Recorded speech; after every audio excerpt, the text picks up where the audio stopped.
আমি পদ্মজা। লিখেছেন ইলমা বেহরুজ। পর্ব ৯। আবু জাহেদকে আহত অবস্থায় দেখে সবাই চমকে উঠল। কপাল বেয়ে তার রক্ত ঝরছে। একজন দৌড়ে গেল বাড়ির ভেতর ফার্স্ট এইড বক্স আনতে। লিখন কিছু সময়ের জন্য থমকালো। আবু জাহেদের কপাল ব্যান্ডেজ করার পর তাকে একটা চেয়ারে বসতে দেওয়া হলো। হেমলতা লাঠিতে এক হাতে বর দিয়ে স্বাভাবিকভাবে দাঁড়িয়ে আছেন। লিখন প্রশ্ন করল, কি হয়েছিল? আপনি ওনাকে আঘাত করলেন কেন? হেমলতা বললেন, এই অসভ্য লোক আজ 4 দিন ধরে মাঝরাতে এখানে ঘুরঘুর করে। তার উদ্দেশ্য খারাপ। লিখন আর চোখে পদ্মজাকে দেখল। এরপর আবুল জাহেদকে প্রশ্ন করল, উনি যা বলেছে সত্যি? আবুল জাহেদ গমগম করে উঠল, আমি আজই প্রথম এসেছি এখানে। ঘুম আসছে না, তাই হাঁটতে হাঁটতে এদিক চলে এসেছি। হুট করেই উনি আক্রমণ করে বসলেন। হেমলতা প্রতিবাদ করেন দৃঢ় স্বরে, মিথ্যা বলবেন না একদম। আবুল জাহেদ কিছুতেই তার উদ্দেশ্য স্বীকার করল না। তর্কে তর্কে ভোরের আলো ফুটল। হেমলতা কঠিন করে জানিয়ে দিয়েছেন, আজই এই বাড়ি ছাড়তে হবে। হেমলতার সিদ্ধান্ত শুনে দলটির মধ্যে আতঙ্ক ছড়িয়ে পড়ল। তীরে এসে নৌকা ডুবতে কিভাবে দেওয়া যায়? সিনেমার শেষ অংশটুকু বাকি। সত্য অনুযায়ী আরো 10 দিন আছে। দলের একজন বয়স্ক অভিনেতা এই সিদ্ধান্তের প্রতিবাদ করলে হেমলতা জবাব দিলেন, আমার 3টা মেয়ের নিরাপত্তা দিতে পারবেন? একটা পুরুষ মানুষ রাতের আধারে যুবতী মেয়েদের ঘরের পাশ দিয়ে ঘুরঘুর করবে কেন? কিসের ভিত্তিতে? হেমলতা সবাইকে এড়িয়ে লাহারি ঘরে ঢুকেন। এদের সাথে তর্ক করে শুধু সময় নষ্ট হবে। আবু জাহেদের দ্রুত চাহনি তার নজরে এসেছে বারংবার। প্রথম রাতে পায়ের আওয়াজ শুনে চিনতে পারেননি। এরপর দিন সন্দেহের তালিকায় থাকা 4-5 জনকে অনুসরণ করে তিনি নিশ্চিত হন রাতে কে লাহারি ঘরের পাশে হেঁটেছিল। লাহারি ঘরের ডান পাশে তুষের স্তূপ, পলিথিন কাগজ দিয়ে ঢাকা। অসাবধান বসে আবু জাহেদের কাদামাখা জুতা তুষের স্তূপে পড়ে, ফলে জুতায় তুষ লেগে যায়। এরপর দিন হেমলতা বাড়ির বারান্দায় জুতো জোড়ো দেখতে পান। তুষ বাড়িতে আর কোথাও নেই। তিনি ব্যস্ত হয়ে তুষের স্তূপের কাছে এসে দাঁড়ান। এক জোড়া জুতার ছাপ। সেই জুতো যখন আবুল জাহেদ পরল, তিনি পুরোপুরিভাবে নিশ্চিত হন। শুটিং দলটার মধ্যে একটা হাহাকার লেগে গেল। বেশ কিছুক্ষণ নিজেদের মধ্যে আলোচনা চলল। এরপর সবাই মোর্শেদকে ধরল। বিনিময়ে তারা আরও টাকা দিতে রাজি। হেমলতা ধমকের ভারে তখন চুপ হয়ে গেলেও টাকার কথা শুনে মোর্শেদের চোখ দুটি জ্বলজ্বল করে উঠল। ঘরে এসে হেমলতার সাথে ঝগড়া লাগিয়ে দিলেন। হেমলতা কিছুতেই রাজি হননি। শেষ অবধি তিনি নিজের সিদ্ধান্তে অনড় থাকতে পারলেন না। দলের কিছু ভালো মানুষের অনুরোধ ফেলতে গিয়ে তিনি অস্বস্তি বোধ করছিলেন। 10 দিনের বদলে 5 দিনের সময় দেন। হেমলতা স্বস্তিতে নিঃশ্বাস ফেলেন। ভাগ্যিস কোনো ঘটনা ঘটার আগে ব্যাপারটা খোলাসা হয়েছে। বেশ গরম পড়েছে আজ। মুন্নাকে পাশে নিয়ে পদ্মজা পাটিতে বসে আছে। মনোযোগ দিয়ে মুন্নাকে শিখাচ্ছে কাকে কি ডাকতে হবে। আমায় ডাকবি বড় আপা, পূর্ণাকে ছোট আপা, আর প্রেমা তো তোর সমান, তাই প্রেমা ডাকবি। দুজন মিলেমিশে থাকবি, বুঝেছিস? হ, বুঝছি। আম্মাকেও তুই আম্মা ডাকবি। আমাদের আম্মা আব্বা আজ থেকে তোর আম্মা আব্বা, বুঝছিস? মুন্না বিজ্ঞ স্বরে বলল, হ, বুঝছি। হেমলতা রান্না রেখে উঠে আসেন। মুন্নাকে বললেন, শুদ্ধ ভাষায় কথা বলবি, তোর পদ্ম আপা যেভাবে বলে। কই আমনে? পদ্মজা বলল, কই আমনে না, বল আচ্ছা বলবো। মুন্না বাধ্যের মতো হেসে বলে, আচ্ছা বলবো। হেমলতা হেসে চলে যান। পূর্ণা রুম থেকে মুন্নাকে ডাকলো, মুন্না রে। হ সুডো আপা। পদ্মজা মুন্নার গালে আলতু করে থাপ্পড় দিয়ে বলল, বল জি ছোট আপা। মুন্না পদ্মজার মতো করেই বলল, জি ছোট আপা। পদ্মজা হাসল। পূর্ণা মৃদু হেসে বলল, তোর নাম পাল্টাতে হবে, আমি তোর নতুন নাম রেখেছি। কে রে? নাম পাল্টাইতাম কে রে? পদ্মজা কিছু বলার আগে মুন্না প্রশ্ন করলো, আচ্ছা এই কথাটা কেমনে কইতাম? পদ্মজা হেসে কপাল চাপড়ালো। এই ছেলে তো আঞ্চলিক ভাষায় বুঁদ হয়ে আছে। পূর্ণা বলল, তুই এখন আমাদের ভাই, আমাদের নামের সাথে মিলিয়ে তোর নাম রাখা উচিত। কি উচিত না?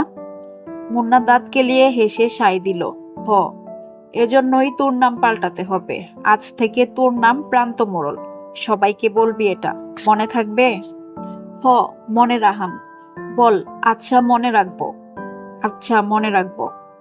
দুপুর গড়াতেই হাজেরা আসলো, সাথে নিয়ে এসেছে বানোয়াট গল্প আর বিলাপ। ইশারা ইঙ্গিতে সে লাউ চাইছে।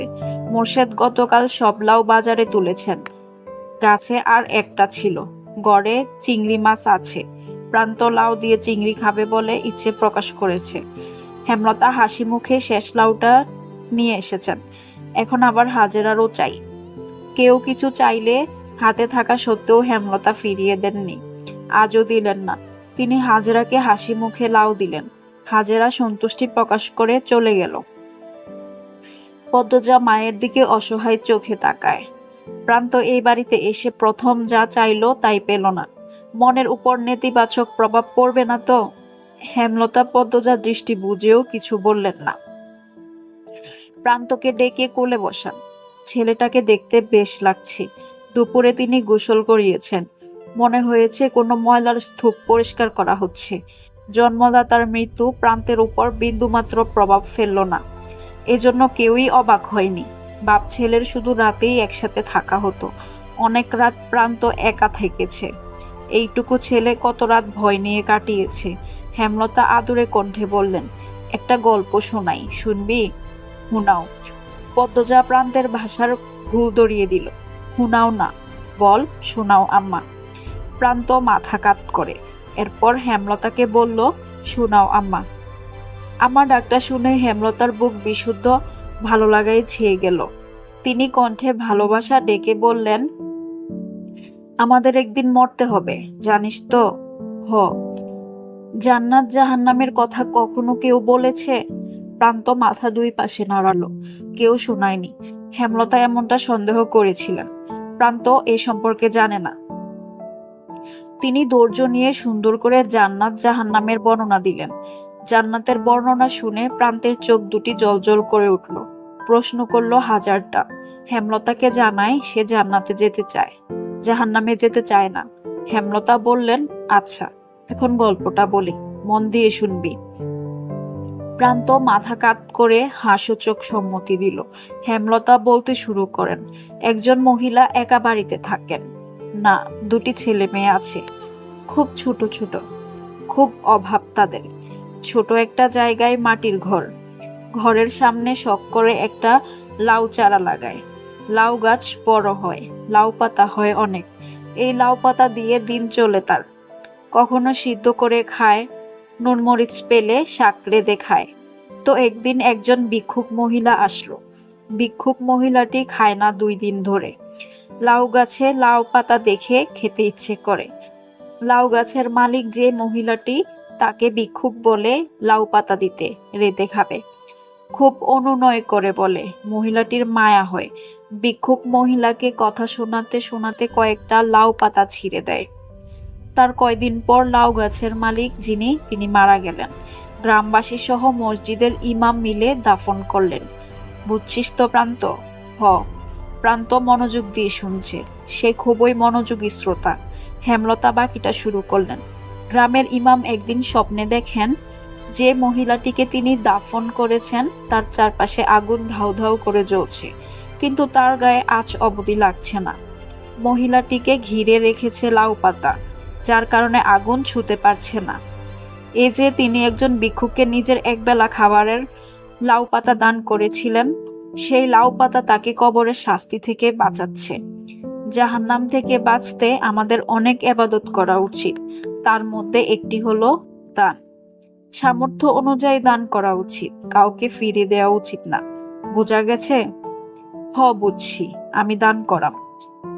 করবি। অনেক বড় হবি জীবনে, আর অনেক দান খয়রাত করবি। আচ্ছা প্রান্ত, এখন যদি কোনো অভাবী এসে বলে তোর লাউটা দিতে, তুই কি করবি? প্রান্ত গম্ভীর হয়ে ভাবে, এরপর বলে, দিয়া দিয়াম। একটু আগে একজন মহিলা আসছিল না, দেখছিস তো? হ, দেখছি। সে খুব গরিব, বাড়িতে বাচ্চা আছে ছোট। এসে বলল লাউ দিতে, তাই তোর লাউটা দিয়ে দিয়েছি। এজন্য কি এখন তোর মন খারাপ হবে? লাউটা তুমি দিছ, তাইলে আমারে আগুন থেকে বাঁচাইবো লাউটা? লাউটা আমি দিলেও তোর জন্য ছিল। তুই এখন খুশি মনে মেনে নিলে লাউটা তোকে আগুন থেকে বাঁচাবে। হেমলতার কথায় প্রান্ত খুশি হয় খুব। পরপরই মুখ গম্ভীর করে প্রশ্ন করলো, একটা লাউ কেমনে বাঁচাইবো আমারে? প্রান্তর নিষ্পাপ কণ্ঠে প্রশ্নটা শুনে হেমলতা, পদ্মজা, পূর্ণা হেসে উঠল। পদ্মজা বলল, কয়টা পাতা অনেকগুলা হয়ে মহিলাটাকে বাঁচিয়েছিল, তেমন একটা লাউ অনেকগুলো হয়ে তোকে বাঁচাবে। প্রান্ত একটার পর একটা প্রশ্ন করেই যাচ্ছে। হেমলতা হেসে এসে তার উত্তর দিচ্ছেন। পদ্মজার হুট করেই প্রান্তর থেকে চোখ সরে হেমলতার উপর পড়ে। মা হাসলে সন্তানদের বুকে যে আনন্দের ঢেউ উঠে তা কি জানেন? পদ্মজার আদর্শ তার মা, সে তার মায়ের মতো হতে চায়। 5 দিন শেষ। শুটিং দলের মধ্যে খুব ব্যস্ততা, সবকিছু গুছানো হচ্ছে। 5 দিনে তাড়াহুড়ো করে শুট শেষ করা হয়েছে। লিখন উঠানে চেয়ার নিয়ে বসে আছে।